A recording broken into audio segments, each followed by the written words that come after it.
And in this sense, the question is, how can we react to that in a good time? How quick can we learn, and how well can we cooperate in order to learn?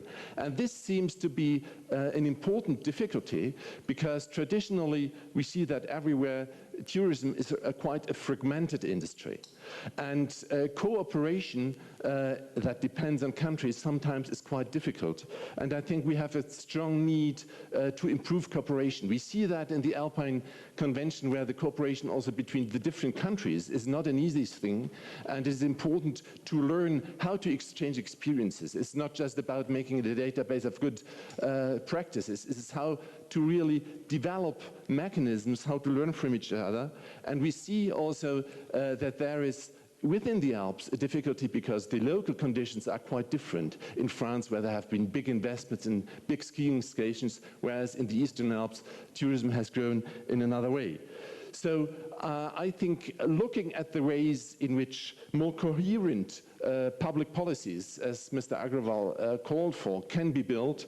And on the other side, we are discussing in the Alps, the prospects would not be bad that the Alps, as one region which is being hit quite early by these impacts, could give a good example for cooperation, for also good solutions, because effectively the Alps are quite a rich region compared to others, and they will in some way be able to adapt.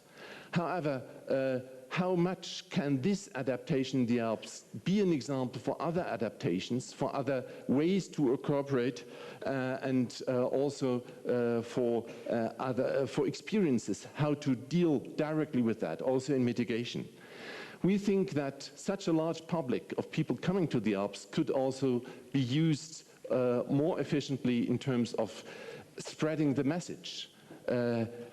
Awareness about climate change is a global problem, which is not only tourism, but tourism could play a big role in spreading the message, using the guests as messengers. And in this sense, the Alps, as one area which traditionally stays for sustainability in some sense, and which is early hit by these consequences, could give a good example. But we have to learn to cooperate. And I think there is a difficulty also between the industry and the public bodies, how to improve this cooperation and to get to a larger picture than the one which is usually seen by the local operators.